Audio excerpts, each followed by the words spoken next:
Welcome to Copilots, the podcast where we watch not just the first episode of a show, but also the second. Some shows don't have the best pilot episode, and giving it a second chance might just change your mind. Here, we take that chance for you and let you know if a show deserves more than just one shot. I'm Justice. Alongside me is my co-pilot, Josh. Now, let's get ready for takeoff. Your in-flight entertainment this time will be RWBY.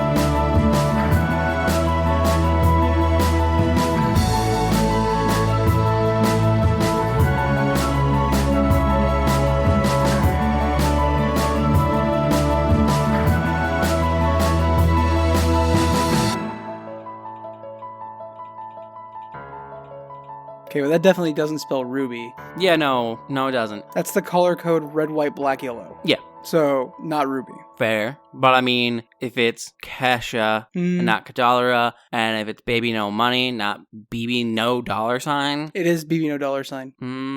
That's not what he says. It's also Bibinos. See, that doesn't sound right. It wouldn't be Bibinos, because it's a dollar sign. It's not a word. It's a representative symbol. Baby No Sus. See, none of those sound right. Now, obviously, it's RWBY. We've talked about RWBY before. I think we reviewed RWBY Ice Queendom on this podcast. I believe so. And we've talked about how we've watched RWBY before. Yeah, so RWBY came out. Technically, the first episode came out at the end of 2012. Yes. But then, the actual first season started mid-2013. Yeah. And we watched it from about episode 8 onwards. We weren't there at the beginning. Not going to claim that. Yeah. But we were there before the first season ended, back when this was just a small little show on YouTube. Yeah. Which created by Rooster Teeth. Created by Rooster Teeth, which also kind of ties into our previous arc where we reviewed premium shows on YouTube. Yeah. This wasn't one of those. No, it was not. This was a free show. Anybody with a YouTube account could watch. Anybody without a YouTube account could watch. Yeah, you could just watch it on YouTube. Yeah. And that didn't stay true for the longest time. I think it may have changed in Volume 2. I think it had a pushed release to YouTube. It would take longer. Mm-hmm. I think Volume 3 may have followed that. I don't recall. And then I think it got to a point where it was exclusively on Rooster Teeth for a bit. I think it was Volume 5 or 6 where it was exclusive to Rooster Teeth's website before ever maybe making its way to YouTube. I don't know if it ever did make its way to YouTube for those. Because by the time we got to Volume 5 and 6, I was kind of like, And then all of Rooster Teeth got owned by AT&T, and then under the Warner's Media Group, part of it. And now RWBY is owned by Viz Media, and Rooster Teeth is owned by, I think, Matt Hollum again. I don't know. I think RWBY is owned still by Warner Brothers because they did the Justice League collaboration last year or the year before. I don't know.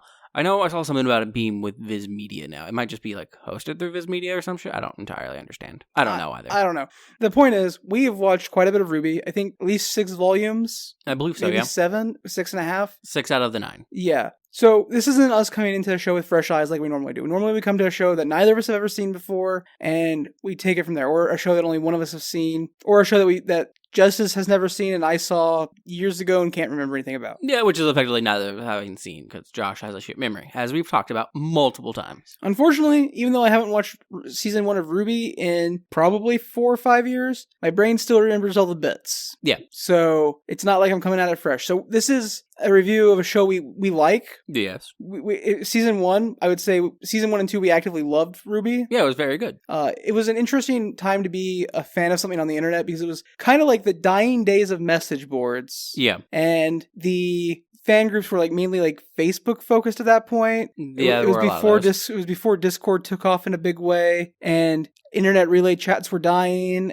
Mm-hmm. But the fandom still existed, and the RWBY fandom is probably one of the few fandoms we actively engage with on the internet. Yeah, I guess I did actively kind of engage with it. Role playing in non-canon. True. I didn't really engage with the vast majority of the fandom, or what the majority of the fandom engaged with. Yeah. And given the conceit of it, I think if nobody didn't watch RWBY or like RWBY, I probably would have ended up joining those. Yeah, but RWBY play-by-post non-canon alternate universe. Yeah, RPGs. just, hey, here's this neat world that exists, which fair, RWBY is/was a neat world. Yeah, like I said it multiple times while we were watching these two episodes. RWBY is a show with flair. Yeah. It's got, borrowing a term from 2013, probably earlier than 2013, but borrowing a term from that time period, RWBY's got swag. The Yeah. show... It is from much earlier than that, by the way. Yeah, I know Bieber made it popular in like 2009. Yeah, but it was... Yeah. It existed way before that. Yeah. And it's the same usage. I know he repopularized the term because it was a slang term from like the 40s or 50s or 30s or something. Yeah. Yeah. But RWBY has something special about it. And you say that, and you show people season 1 of RWBY, and they go, I don't know, man. It looks kind of... I don't like the animation. It looks very cheap, and it's like, yes. Yeah, it was. It was made on kind of a shoestring budget. But let's get into it. First episode's entitled Ruby Rose, which is the title of our primary character. Yes. And we open with a voiceover by Cortana from Halo. Yes, Jen Taylor. And it was fun. I know, again, we're reviewing this having already watched it. It's funny in retrospect because everybody like heard that voiceover. Was like, oh, Jen Taylor's got to be a bigger character in the show. She's got to have another role. And like for literal years, people were like, who is Jen Taylor's character? Who is she? Yeah. It turns out she's like the biggest big bad in the like primary story arc before we go into another world. Yep. But it was just really fun because like a lot of people were just like, no, it was just like a guest narration thing. Like she's not gonna have a role, but like especially because this opening is just kind of world lore stuff. Hey, this world has creatures called Grimm that attack people. They're creatures made of darkness. Yeah, she's like, humans love legends, stories of heroes and villains, and stories that have been scattered throughout time, showing how mankind has grown. But we often forget that we are just remnants, byproducts of a forgotten past. Yeah. And like she continues on with this, and saying basically the only thing that uplifted humanity where they are now is dust, a natural resource that has kind of like magic properties.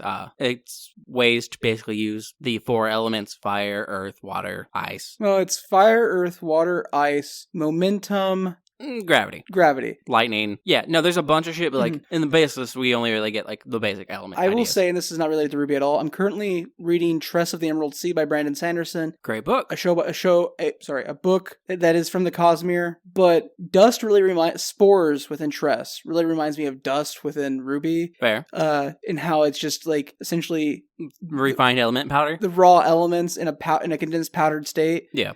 Spores are much more dangerous than dust, I would say, but yeah. And then she closes out this narration by saying, yeah, so go ahead, build your cities, build your settlements, build your defenses, train your heroes, but the darkness is going to come, and you will not find victory in the strength you've gathered. Yeah, because she also mentions these creatures called Grimm. Mm-hmm. She says the creatures of Grimm and darkness set their sights on man and all of his creation. And Grimm are like monsters that just haunt the world. They're black gooey things that come out of darkness. They take creature-like appearances, like giant bears or with ravens, bone, armor, plating. Yeah. They look like demonic monsters. Yeah. Which is kind of what they are. And then, as a response to this narration, we hear another voice who we will soon learn in episode 2, actually in episode 1, is the voice of Headmaster Ozpin of Beacon, which we will explain when we get there. But his reply is, well, maybe victory will be found in simpler things than strength. Maybe it'll be found in an honest soul. Yeah. And that part is what made people convinced that Jen Taylor was an actual character within the show. Yeah, because we have an actual character responding to her. Mm-hmm. They have a bit of a conversation back and forth there for a moment. And then we cut to a guy straight out of Clockwork Orange, and he has a gang of guys with swords, and they're walking down the street. People are cowering away from them, and they come onto a dust shop called From Dusk Till Dawn. Yes, this series is filled with references. This man is a reference to Clockwork Orange. His design is inspired by it. Well, yeah, like, before we actually get into this then, the 4 main characters, RWBY, Weiss, Blake, and Yang, who we have all already met, technically, because there were character trailers before the show started. For the 4 main characters, yes. Should we discuss the character trailers a little bit? Nah. Okay. But they are all inspired by a fairy tale. RWBY is Little Red Riding Hood. Weiss is Snow White. Blake is both Beauty and the Beast, supposedly. And then Yang is Goldilocks. Yes. And, like, they're all inspired by these stories, and then, like, we'll get other characters throughout the series who are obviously also inspired by stories. We get a Joan of Arc reference. A Mulan reference. Thor. And an Achilles reference. Yeah. And, like, that's just the surface level. There's so much more. The head teacher that we see at Beacon other than Ozpin is Glinda Goodwitch. And Ozpin himself is a reference to the Wizard of Oz. Yeah. We get a reference to the Duke of Winchester. Mm-hmm. Yeah. Yep. Anyways, this gang, led by the Clockwork Orange Man. We get a reference to Nyan Cat, the internet meme. That's much later on, though. But we get it. Yeah. And a reference to Peter Pan. Mm-hmm. So this man leading his gang opens the door and walks into this dust store, and he gets a sassy line about how hard it is to find a dust store open this late at night. And then he holds out a gun towards the man and states that they're not here to steal his money. They're going to steal the dust. And so the goons start, like, filling these cylinders with dust and extorting the guy that runs the store of, like, uncut dust crystals becoming, like, crystals of compound dust. And then they hear something in the back of the shop, so the sassy man in a bowler hat gestures for one of the goons to go check it out, and it's a girl in a red hood reading a magazine. And she's got headphones on, and so like she can't hear the guy when he's like, hey. Yeah, we hear the music playing kind of mutedly, saying, hey, her music's really fucking loud, you know. Yeah. Eventually, he gets her to turn around, and she pulls off her headphones. She's like, oh, what's up? And he's like, put your hands up. And she goes, are you robbing me? And he like goes, And he goes, yeah. And she goes, oh. And then we see him flying through the store. Yep. And the guy, the Clockwork Orange guy, his name is Roman, nods at his other goons and he goes like, get her. Well, no. No? There's another guy that gets knocked through a window. Yeah. Okay. A guy gets kicked out of the window and she follows out after him, strikes a pose with her weapon, which is a giant red scythe. It's a gun scythe, actually. And then the goons pop their head down through the broken window and look, and Robin walks up and then tells them to get her, because the fight happens outside. Yeah. So she immediately just kicks their ass, swirls around her scythe. And it's so good. It's very well animated fight-wise. So, if you're not from specifically like mid-2000s, early 2010s, you're not going to know the name Monty Ohm unless you're a RWBY fan. Yeah. But Monty Ohm was an online animator. And he did stuff that was just like, it was spectacular and fun to watch. I think like the big ones are Dead Fantasy and Haloid. Yeah. But like, he was like a well-known name within like nerd communities in general just because of his animations. Yeah, he did really, really good fight cinematography in his animations. Yeah, that's the thing he was known for. And so RWBY, being like his brainchild, has really good fight animations, including this first fight in the series. Well, fight choreography. The animation is still the animation. And it's not bad. It's just not great. Yeah. But it, again, has style. So she kicks their ass, and Roman's like, well, you were worth every fucking penny I paid for you. And he goes out there, pulls up his cane that he's holding, and the end of it pops up into a little aiming reticle, and he shoots a fireball at her. And she kind of shields herself with her cloak, and then when she looks back to where he was, he's gone. We pan the camera around. And he's halfway up a building, climbing up a ladder. Yeah. It's one of those like fire escape ladders that's not like been dropped. He just is teleported to the middle of the ladder. Yeah. Later in the series, we'll learn that his cane, which is also a gun, also has a hook shot on it. Yeah, the top part is a hook shot. And also, it's a meme, but everything in RWBY is also a gun. Yeah. So RWBY follows after him, jumps up on top of the building, and he manages to clamber into a giant flying vehicle that we learn later is called a bullhead. Mm-hmm. And as he does so, he like shoots at her, throws a dust crystal, and then shoots that to blow up. Yeah. And, like, we're given to believe that like would have actually done some serious damage, but the aforementioned Glinda shows up and, like, uses... She has giant, spinny purple glyphs and a riding crop as a weapon that she uses then, like, a wand to, like, pick up broken bits of roof and shoot the plane thing with, basically. And Roman starts freaking out. He goes up into the cockpit. He goes, we've got a huntress. And so the pilot just abandons the controls of the plane. Roman immediately takes them over. Mm-hmm. And the pilot, who is a woman in a, like, red dress, black hair, we'll know her name is Cinder, but it's not revealed anytime soon, goes to the open sliding door of the bullhead and starts using what is essentially fire magic at the two. She makes some weird hand gestures. Her outfit has like some golden detail on it that then glows orange, and she shoots fireballs basically at this woman. Yeah. At Glinda. And then Glinda pulls together a bunch of rubble into a giant spear and shoots it at the bullhead. Roman manages to deflect it across the spine of the ship by tilting it, and the villains here manage to get away. Mm-hmm. We then cut to RWBY in what seems like a police investigation, like interrogation room. I mean, at first she's like, oh my god, a huntress. She's excited that she was just saved by a huntress. Oh my god, a huntress. Can I get your autograph? And I only say this because Roman had a negative reaction to a huntress, but was still obviously scared of them, and RWBY idolizes them, so it implies that a huntress is a well-known type of individual, at least. Well, even more so than that, and dangerous. I think the next scene implies that RWBY knows specifically who this huntress is. shows. Yeah, but it gets very much like this will explain it, but this is our first inkling that huntresses are a thing that are well-known and dangerous. Yeah, so we cut to what is essentially a police interrogation room, and Ruby is sitting there on one side of the table, and Glinda is on the other, walking back and forth, being like, do you know how dangerous what you just did is? You should be blah, blah, blah, blah, blah. You endangered yourself and other people. Yeah. And if I had it my way, you'd be sent home. With a pat on the back and a slap on the wrist. Yeah, but it turns out there's someone there who wants to talk to her, and it is Headmaster Osmond, whose name we learn very briefly, very shortly here. And the first thing he says is very weird. He looks at Ruby, looks her in the eyes and goes, you have silver eyes. Yes, and that doesn't pay off for seasons. Seasons, yeah. Seasons. And he's carrying a mug with some type of liquid in it, and a plate of cookies that he sets down in front of Ruby, and then she immediately scarfs them the fuck down. So, we are huge fans of these early seasons of RWBY, and there's a bunch of, memes that came out of it within the community. Mm-hmm. We have the one here with Ruby's eating these cookies, and, she picks them up, and because the animation's kind of poor, her hand just, kind of clamps the cookie. Yeah. And then she moves it to her mouth, makes a noise like she's eating it, om nom. Mm-hmm. And the cookie disappears. And the entire cookie disappears. Did she just start doing that with every cookie with both hands? Yes. Amazing. And the show very much knew its capabilities, it seemed. Yeah. And was like, hey, when we can't do something well, we'll just do something funny. We'll lean into it. Yeah. In that way, some of the humor feels very much, and this isn't an insult. I promise you this isn't an insult. In that way, some of the humor feels very much like a Disney animated show. Or like a child's cartoon. Yeah. But not in a bad way. Yeah, I love Gravity Falls. Gravity Falls is great. I love Adventure Time. It feels like, in some ways, the comedy of RWBY was borrowing from these type of shows. Yeah. But Ozpin wants to know who taught her to use a gun scythe because it's, quote-unquote, the most dangerous weapon. Yeah, and she's like, well, he makes reference to only one person. She's like, oh yeah, that's my uncle. He trained me at Signal, which we don't really learn much about, but... It's called Signal Academy, that's all we know. Yeah.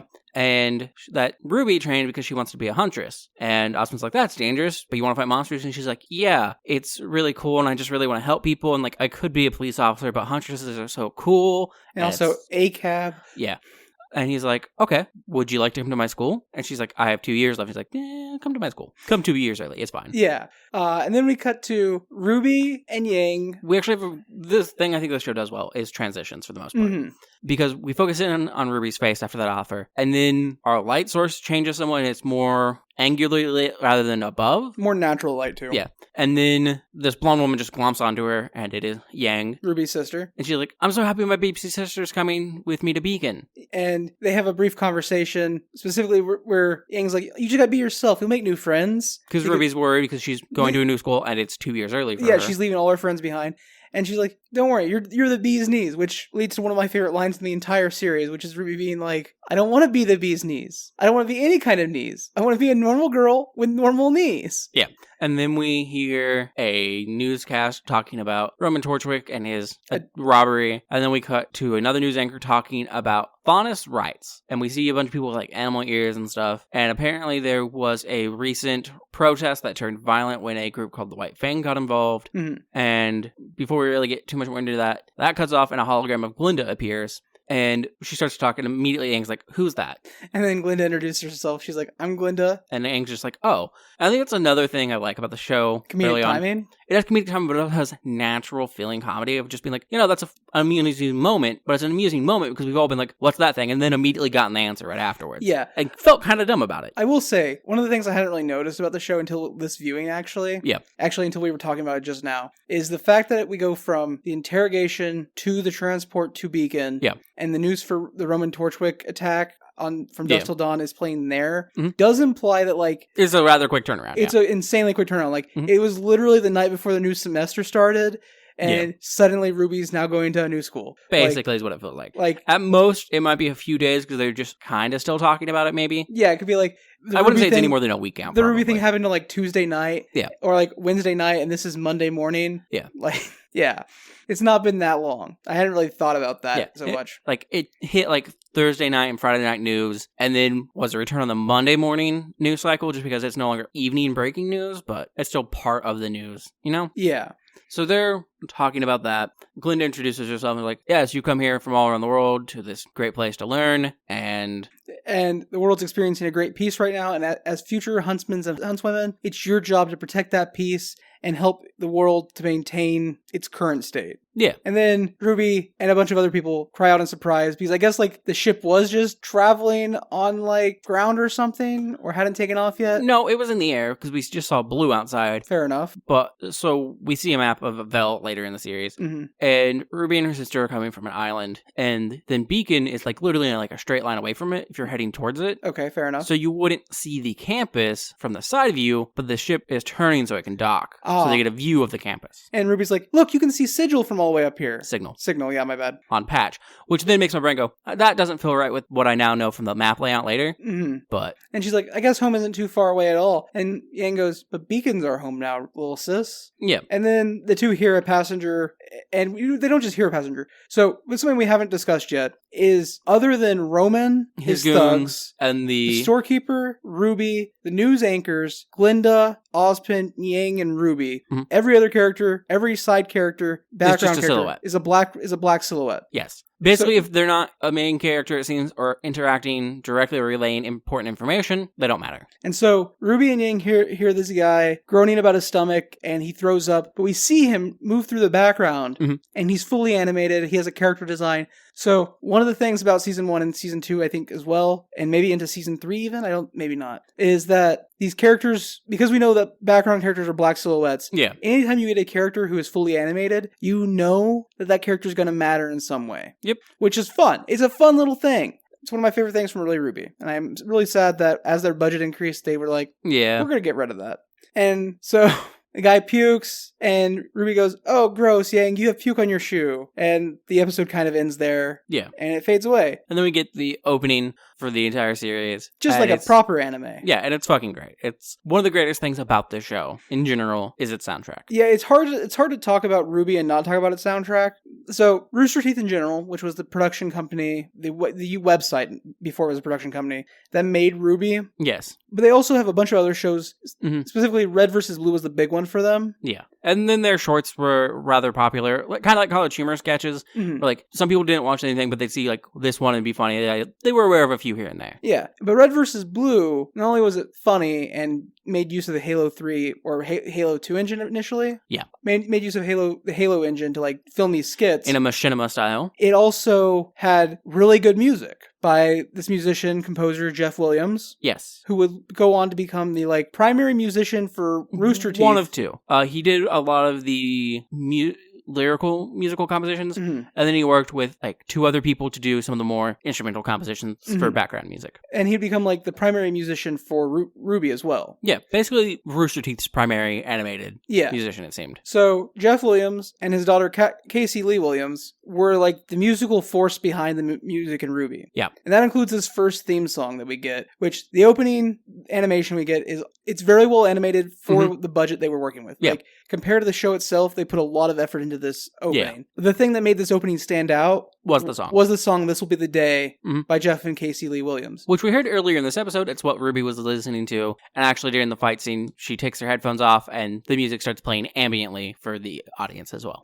That's the first piece we hear from them, from the pair. If you haven't watched the trailers, each character has a unique theme. RWBY has Red Like Roses. Yang has I Burn. Blake has From Shadows. And then Weiss has Mirror Mirror. Yes. And those songs are like the background music for the trailer. Yeah, they are songs as character studies, basically. Yeah, they tell you what you need to know about this character before going into the show. The least informative is probably Yang's, as it's a remix of all the others, but all of the characters at a point get a second one as well, and Yang's second one, I think, is the first one we actually get, and it's more specifically about her as a character. Well, also, I Burn is the only one that's diegetic to the trailer. To the trailer, yes. Yeah. However, This Will Be the Day is diegetic to the show. It does exist. RWBY was listening to it. Yeah. Mirror Mirror exists because we learned Weiss actually had a singing career. So in her trailer, it's possibly diegetic because she is shown singing to an audience. Yeah, interspersed with fight. So it's partially diegetic. Blake's is absolutely not. Yeah. And I am unclear. I don't think it's ever shown that her song actually does exist in the show. Yeah, well, RWBY's doesn't exist in the show either. Red Like Roses doesn't like diegetically play ever. Yeah. It's This Will Be the Day. Yeah, you're right. So, but I would assume it maybe does because I would assume possibly all three of them do because I Burn has samples of them. Yeah. Yeah, that makes sense. And they are three songs that have different styles in them that are then remixed into another song. In case you can't understand what we're saying, the RWBY music's insane. We've just talked about 6 songs counting the I Burn remix that are part of one album, and each volume has a full-fledged album with music that both appears in the show and doesn't appear in the show, and like is used to convey character and emotions, and like I think some of the music is better at like developing characters than Shine, Boop. Yeah. But just as an idea, like, because I don't think we're going to talk about them all, but the series is filled with references, like we said. When we first see Roman, he's walking through an alleyway, you still have some of the narration going on. There's the Fourth Doctor's scarf from Doctor Who hanging on a clothesline in the background. The shop that we mentioned is named From Dusk Till Dawn, a reference from Dusk Till Dawn. The Schnee logo appears on the magazine Ruby's reading, and the company slogan is the finest of them all, a reference to the fairest of them all, because Weiss is Snow White. Because Schnee is Weiss's last name, Weiss is Weiss Schnee, and her family owns the largest dust company. And Weiss Schnee is German for white snow. You know, Snow White. Truth appears on a magazine, Truth from Fullmetal Alchemist.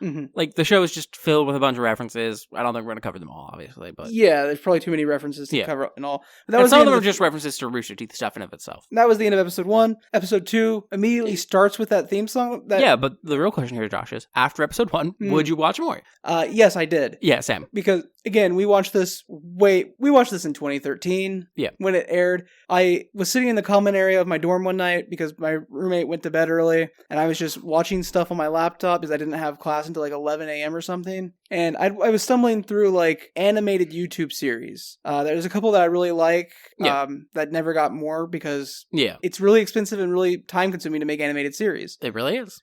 But I stumbled upon RWBY and I was like, oh, this is cool. I watched the first episode and then the second episode and then the third episode and the fourth and fifth and sixth episode. And then I was like talking to my friend on Facebook. I was like, dude, you got to check this out. And I was like, also, because the show says a Monty-owned presentation. Yeah. And I was like, also, it's made by the dude who did Haloid. And he's like, what? And like, we talked about it that night. And I think I messaged you the next morning or day. Yeah. And you mentioned it to me. And I was like, oh yeah, I'd seen some stuff where I think I'd watched the Red trailer before. And I was like, I didn't know there was more to it because I just hadn't bothered to look into it. Yeah. Because I didn't have internet at home and I had a BlackBerry phone that had a full keyboard and a screen that was maybe at best 3 inches wide and 2 inches tall. I miss my BlackBerry. I love that full QWERTY keyboard, but I understand what you're saying. Yeah, it wasn't like a slide out or anything. It was what rich douchebags used in films in 2005. Yeah. But the RWBY trailer also came out like a full year before season 1. Like episode 1 came out December 2012. The trailers all came out between like August and December 2012. And then episode 2 didn't come out until like June or July 2013. Yeah. So I'd seen the Red trailer way before that. I was like, I think I know what you're talking about. And it seemed really cool, but I don't know. And then you mentioned more about it. And I was like, oh. And then I proceeded to immediately catch up to where it was. Yeah. Show was so good, and it immediately like just became a thing that me and Justice and all of our friend group were like minorly obsessed with. Like, not like in a way that like we were like obsessed with like the actors or actresses and stuff that's going on, but like we were obsessed with the world and the lore. And this first episode, the characters honestly not super important to us, but the world lore was super fucking cool. Like just the establishment of what they had. The world of Remnant, which Remnant's the name of the world that this show takes place in, was very neat. And as kids who played D&D and not just D&D. Vampire the Masquerade, just tabletop games in general, and we were like, yeah, no, that's a cool world. It'd be a fun thing to play a game in, basically. And I think that's like how I got into my first play-by-post roleplay. I think RWBY was the first one I did. I think so. Yeah. I think you mentioned it to me, and I was like, I'll give it a try, and then I did those by maxing out fucking text space on a BlackBerry phone because it had...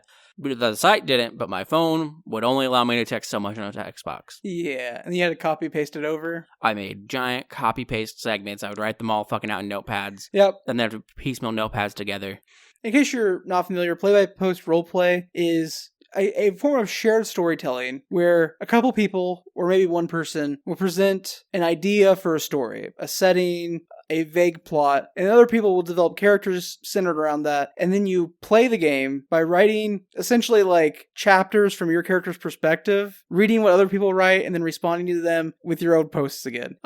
It's literally just shared storytelling, and it's not anything like role-playing in like the form of most tabletop games, because most tabletop games there's dice rolls and mechanics that like underpin the telling of stories. In play-by-post role-playing, it's all writing, and like you engage with like other characters via talking to that that player outside of the game. You're like, hey, so I was thinking this was the thing that our two characters could do. Like, I think they could be friends and we could work towards that. Or, hey, I don't think my character would really like the way you said that. Do you care if like we get into an argument or something? Yep. And like you would tell a story by like doing a bunch of like private messaging with people to like piece together how your character's responding to different people and building relationships and telling a story. It's very fun. We played mostly on the roleplayerguild.com. Yeah. Roleplayerguild.com, which still exists, but is very inactive. Yeah, sadly. But anyways, into episode 2. The episode is entitled The Shining Beacon. And this is actually The Shining Beacon Part 1. Yeah. Because as it was posted as Part 1 and Part 2. And they go very seamlessly into each other, but technically 2 episodes. Does it end at the point where Jean... Yeah, and they're trying to find their way. So should we stop there? Or just we will stop there. Oh, okay, cool. So they get off the airship, which the airship had a cool-ass design. Oh, yeah.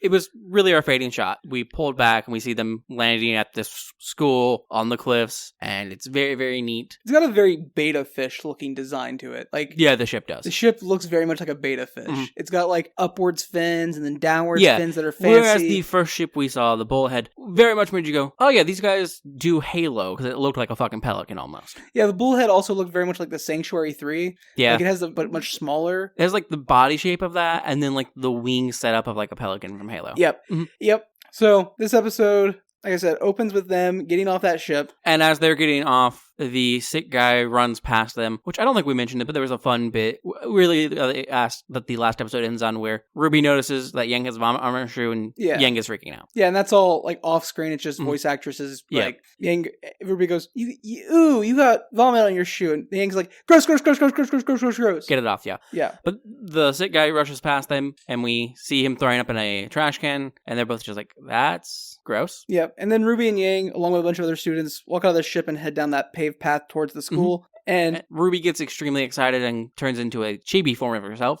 as she freaks out about getting to see all of these people's weapons. Yeah, she's like, oh, that's a collapsible staff, and that girl's got a fire sword.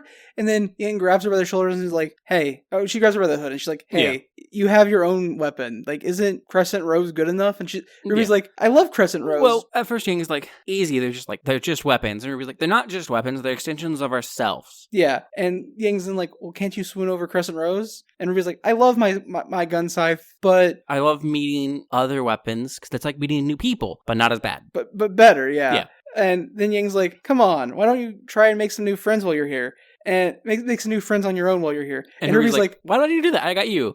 And then Yang's immediately like, well, actually, my friends are here. Points over her shoulder and a group of shadow people right behind her. She's like, gotta go, bye. Yeah. And just poofs off in a dust cloud. And this is not relevant to the actual episode, but when those 4 shadow figures pop up and Yang runs off with them, there's 4 shadow figures. Yeah. And in RWBY, the students are divided into quote-unquote teams of 4. Yep. And so it's a long ongoing fan theory that has no evidence that those 4 friends ended up in their own team. Yeah.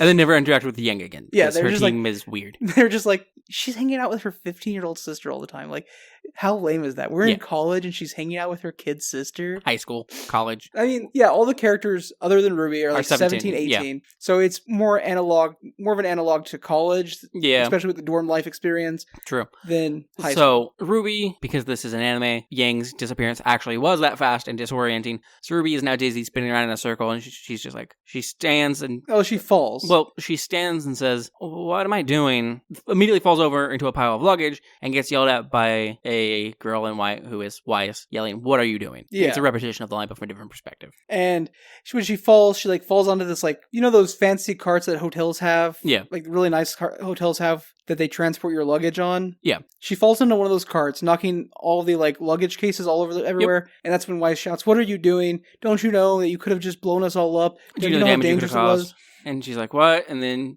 Weiss opens a case. She's like, it's dust, and starts shaking a vial of dust at RWBY. You know, primordial elements, super dangerous. Every time she shakes it, we see like red particle effect go into the air because she's, even though it's stoppered, she's releasing a little bit of that dust every time. Yeah, assuming it got loosened when it got hit. Mm-hmm. And RWBY is getting that I'm about to sneeze face going on. She's like, Well, she starts coughing from the dust in her face, yeah. And then she sneezes, and there's an explosion. With fire and snow and electricity. And Weiss gets covered in soot and is extremely pissed off. She's like, this is exactly what I was talking about. Don't you know how dangerous it is? And RWBY, she's still yelling at RWBY, and RWBY's like, I'm really sorry, I'm sorry.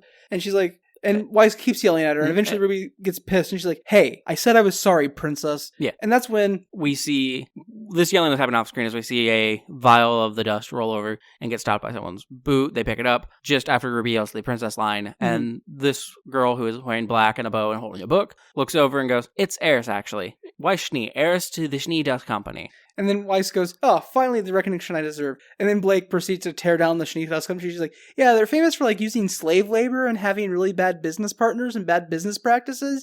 And honestly, they're kind of terrible in general, and they're ruining the environment. And Weiss is like, you can't. I can't. The nerve of. And then just storms off. Yeah. And then Ruby's like, oh, thanks for Well, Ruby yells after Weiss, I'll make it up to you. And then goes to thank Blake, and Blake's just already walking off.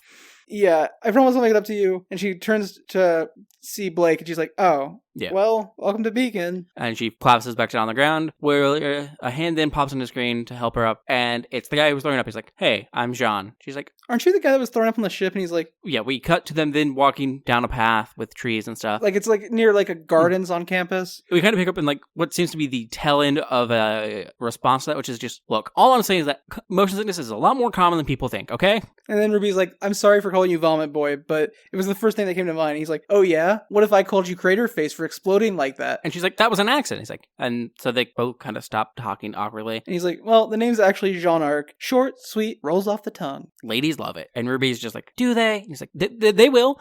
My mom always says, actually, no, you know what? Never mind. And then there's a bit of an awkward silence. And so Ruby goes, so I have this thing. And she whips out her scythe, like, because it collapses into a very like compact state that she carries on her lower back. Yeah. She whips it out, and it's this huge scythe. And Jean's like intimidated by it. He's like, whoa. Is that a scythe? And she's like, it's also a high impact sniper rifle. It's also a high impact. It's also a customizable high impact sniper rifle. And Jean's like, a what? And this is where we get the meme. It's also a gun. It's also a gun. And she's like, so what do you have? And he draws a sword off his waist. He has a sword in a sheath. And he draws a sword. And I've got the sword. And then he pulls the sheath up, and it turns into a shield. He's like, and a shield. She's like, ooh. What does it do? And then he's like, well, the shield collapses, so when I get tired of carrying it, I can put it away. And she's like, doesn't it weigh the same? And he just very dejectedly goes, yeah, it does. And then he tells her that it's actually like, he calls it a hand-me-down from his great-grandfather who fought in the war. Because Ruby, trying to make the situation less awkward, is like, well, I'm kind of a weapon dork, so maybe I went overboard when I designed this. And he's like, wait, you made that? She's like, yeah, didn't you? And we learn that all students at Signal Academy have to design their own weapon and build their own weapon. We don't know if they directly have to build it, but they at least have to make it. Make is a very vague term. Maybe they have to design it. Maybe they have to physically make it. Yeah. Shrug.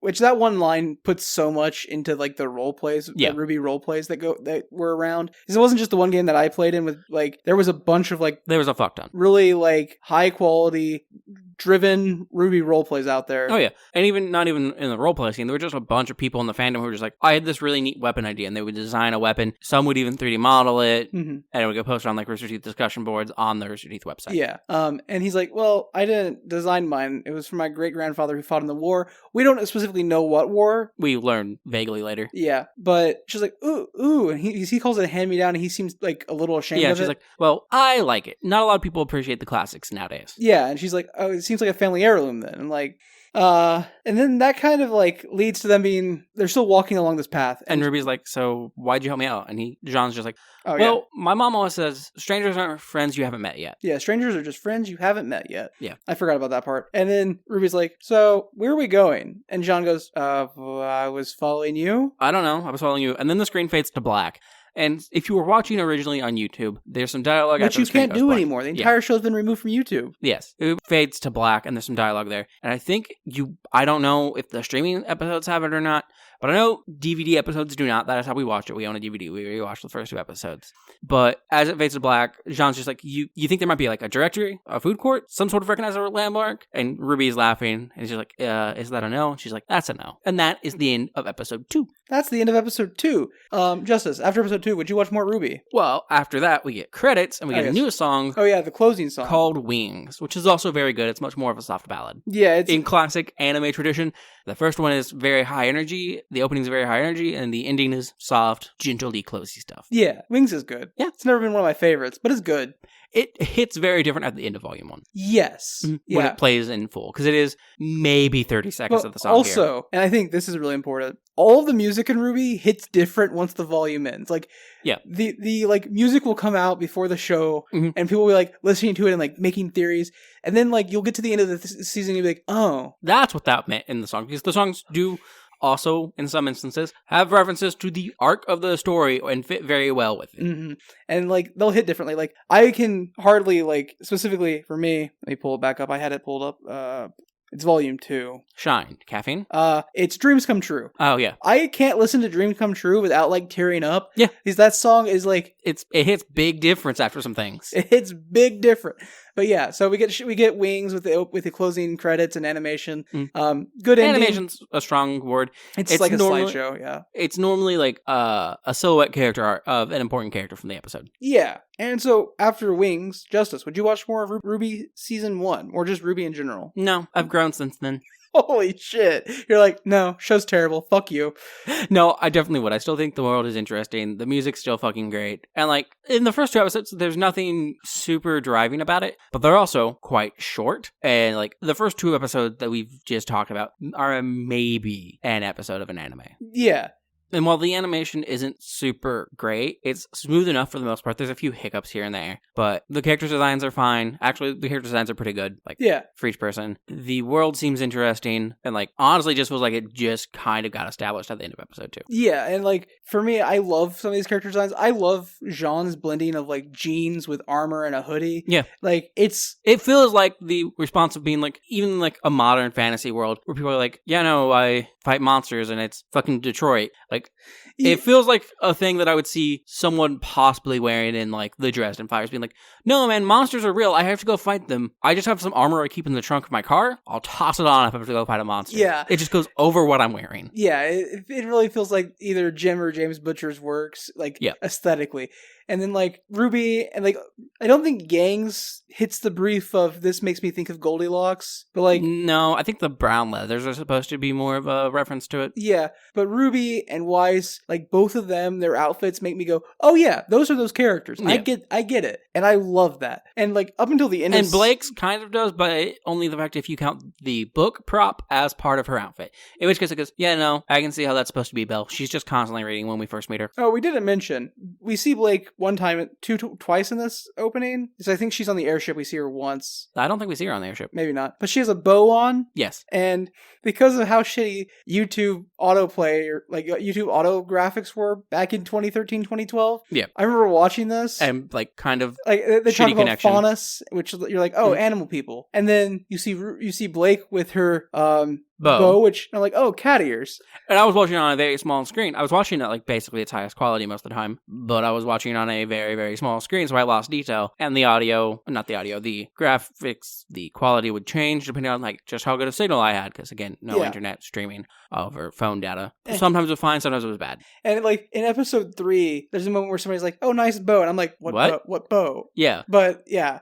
so she's supposed to be Beauty and the Beast, but like it doesn't come through unless like you're really looking for it. Yeah. But I just love all these little things about this world, and like the character designs, and everything has so much like character and swag. Like it's got personality. It does. It very much has personality from episode 1. Yeah. And personally, I would watch more too, at least till the end of season 3 or 4. Like that's where my cutoff point is. The end of season 3 is heartbreaking, but I love this show so much up until that point at least. Yeah. And I still liked it after season 3. Yeah. End of season 5 was fine. End of season 6, and then the beginning of season 7 is really where I kind of just started to fall off. And then they go into they get isekai'd later, right? Like basically. That's an actual canon part of the series. It's not just... Well, they don't die to get there. Yeah, well, like, yeah. Yeah, they end up in a place called the Ever After. Mm-hmm. Which isn't the same as the Ice Queendom, which is also a RWBY isekai that spins off of the main series. Again, not an isekai. They go into people's dreams in that one. That's still an isekai. That's RWBY Inception.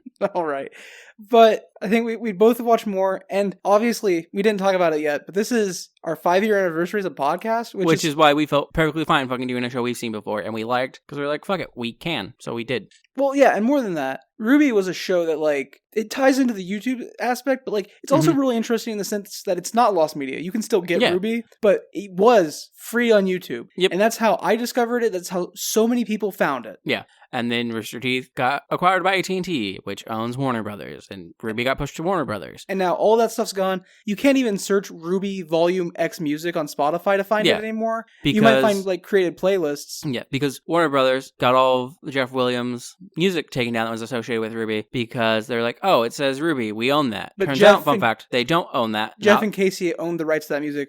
They never like parted. They just licensed it to Rooster Teeth, which I think is how they did all of the music with Rooster Teeth. Because Rooster Teeth was like, no, we really like the stuff Trocadero does, which Jeff was involved in. Trocadero is Jeff's band. And they did a bunch of RWBY stuff. Yeah. And then even when it wasn't Trocadero anymore, Jeff did doing stuff for RWBY. They're like, no, like obviously you're the one doing the music. You can perform it, you can sell it, do whatever. License it to us. Yes, you're making it specifically for this, but we'll just treat it as a licensing issue. Yeah, we're commissioning it and licensing it, but like you own the music, which honestly, I think that's the best way to handle artistic creations. Artists should always retain their rights. Yeah. Anyone else is just licensing it. Yep. But Warner Brothers tried to get it taken down because they're like, oh, we own that. They successfully got it taken down. And then Jeff Williams had to fight them over it, got it all back, but wasn't allowed to put it up under the name that it's released on for things that he owns anyways. Yeah, now it's Songs Part 1 and Songs Part 2, so on. Yeah. Which is really I personally would have just named it Red, White, Black, Yellow. That would have been so good. Red, White, Black, Yellow, Volume accompanying 1. Soundtrack? Yeah. But I think that's a part of the reason why we wanted to do this episode as well, is because it's a lot of like looking at how the online culture has shifted around media creation. Because again, Season 1 was something you could watch entirely free. Yep. There was no like nothing stopping you from watching it. Season 2, watch entirely free. And I think that was true up until at least Season 4 or 5. Yeah. Where you wouldn't be watching it the day it came out. But it was just slowly getting pushed back. You could literally see the way media streaming online was changing as the show aired. And I think RWBY's like a prime example of that. And it got to the point where like, you could only watch it on Rooster Teeth. Or Crunchyroll, I believe. Crunchyroll eventually. And now RWBY's been effectively canceled. Yeah, you can watch it on Max, I believe, and through some form of Viz streaming site, which... I want to be clear. I mean, canceled as in like the show hasn't been renewed for a new season. Not that it was... No, it has RWBY as Queendom. It's a RWBY crossover with the Justice League. Yeah. I know it had a manga at a point. I think it had an American comic book run. It had a video game. It crossed over with... It had another video game. It crossed over with Blaze Blue. And Guilty Gear and Cross Tag Battle. Yeah. Yeah. Like, RWBY was an effective multimedia... I wouldn't call it an empire, but maybe like a kingdom. It was an effective multimedia kingdom. And you had Vel, Atlas, Vacuo, Mistral. No one cares about Menagerie because that's just filled with the dirty animals. And then you had RWBY. That was insanely racist. Yeah. But I was treating it like it was a world of Remnant. He was talking about the kingdoms in Remnant. Yeah. But all the major civilizations are called kingdoms. Menagerie is where the fauna are primarily located. The faunas. And they're not considered a kingdom because of racism. And then we see like these larger companies consume what is essentially an independent creation that is successful, and its success slowly starts to wane. Yeah, like I think I'm still part of the RWBY Facebook fan group. I haven't looked at it in ages, but I do know that 2020, 2021, you could watch the speed of like that just slowly die as people stop being interested in it. And like Rooster Teeth as a whole, as a company, its site as of right now is just, it says under new management because I think Matt Holland got it back from Bernie Burns. Bernie Burns got it. Okay. And like it has links to like the Rooster Teeth animation page, which has like on YouTube, which has like some of their shorts still. And it's really up in the air of like what Bernie bought back. We know he has Rooster Teeth, but like he doesn't have RWBY or Genlock or Camp or literally everything on his page at the moment links to an outside source. Yeah, that's just things that Rooster Teeth had done or was involved in. And I think that's kind of just the direction of large corporations taking and consuming independent art. Yeah. Now, there are definitely some reasons Rooster Teeth fell outside of being purchased. There's a lot of shitty things going on, apparently. The more we learn about the people and the work practices involved at Rooster Teeth, the more we can be like, oh yeah, well that makes sense. Yeah. But even out of those shitty practices and like some shitty people. Because let's face it, there are big corporations that have massively shitty practices that haven't failed, but it was a smaller one, so it got consumed and failed. Well, I think the larger you are, the higher tolerance you can have for shitty people before it fully topples the whole thing. And especially when your consumer base isn't like people who are loyal to you because you're not the giant corporation. Yeah. But what I was saying is like out of that shitty practices and some shitty people came these like incredible pieces of art that were fun and original. Yeah. Camp, RWBY, RWBY. Fuck, Achievement Hunter, people love it. I was never a huge fan, and then you have people from there that people really enjoy. You have the slow-mo guys. Lawrence Sonntag was? Lawrence Sonntag. Funhouse was partnered with or part of Rooster Teeth for a while. Alyssa Pierce as well. Like I like these people and the stuff they do, but like you have some great animators who are now just doing other shit as well that were a part of it and aren't anymore. But yeah, that's why we wanted to talk about RWBY. We felt like just the journey that RWBY took was really interesting and important to like talk about, and the show is worth watching. Even now, the show is worth watching. Honestly, I don't think it gets like bad. I think it just changes from what we were told it was going to be, and as people who had been there from basically the beginning, it felt off. But like, I don't think it ever got like unwatchable. It never got unwatchable. It was just as you continue on, if you fell in love with it for the reasons we fell in love with it, those things slowly became less and less and started disappearing. And so while the show never got bad, the like things you would love about it kind of started vanishing. Yeah. But I think that's it as far as RWBY goes. Now, I do have another thing I want to talk about because starting today, May 2nd, I know previously, like 3-4 years ago now, we started the process of uploading all of our episodes onto YouTube. But it was a process. A pain in the ass. And honestly, Justice put way too much work into the thumbnails. Dude's insane. There was like no return either on it. Fair. I didn't really expect there to be, but I just got tired of it. But that said, sometime in like the last 6 months-ish, maybe a year, YouTube has automated a system to where you can upload your RSS feed and it will publish your podcast episodes as YouTube videos. And so starting on today, May 2nd, we're going to pick up where Justice left off. And once a day for the foreseeable future, there'll be a new Copilots review episode published to our YouTube account. Every day. You've probably already listened to them if you're this far in the series, but if not, there they are. They're not going to have actual thumbnails or anything. They're just going to be the Copilots thumbnail art from the podcast. They're not going to have it's just the auto-generated visualizer or anything, but honestly, none of that stuff really matters. It's just the auto-generated video that YouTube creates off the RSS feed. Which, hey, and then I think sometime in September, it will finally be, well, probably October, it will finally be caught up with us, and at that point, every episode we release on the feed will also be auto-published to YouTube. So that's really it for this episode. If you want to get in contact with us, you can do so in a myriad of ways. You can email us at copilotsreview@gmail.com. And also, if you take the time to email us, we are still looking for a book where the chapters are divided into episodes instead of chapters. Or even the fucking books. If I have to read an entire book because it's an episode, I will. But it just can't be Star Wars. It needs to be 2 books, episode 1, episode 2, or a book where the chapters are individual episodes, or a book where the book is broken into parts and each part's called an episode. It needs some form of episodic because we really want to review a book that's not Star Wars. We know we can review Star Wars Episode 1, the novelization, and Star Wars Episode 2, the novelization. But we're not going to do that. We already reviewed those movies. But yeah, please let us know if you know anything. Additionally, if you figure out some way to watch the YouTube original show Origin, we would appreciate learning about where and how. But you can do that, like he said, by hitting us up on our email, but also on our website, copilotsreview.simplecast.com. We have links to our Blue Sky, our YouTube, our email. I'm forgetting something, our Patreon, but it's all there. And we want to thank you for flying with us for these last 5 years. And I don't want to be presumptuous, but the next 5 years too? Like, I don't see us ending anytime soon. And we want to thank you for flying with us now and in the future. So, as always, please fly again soon.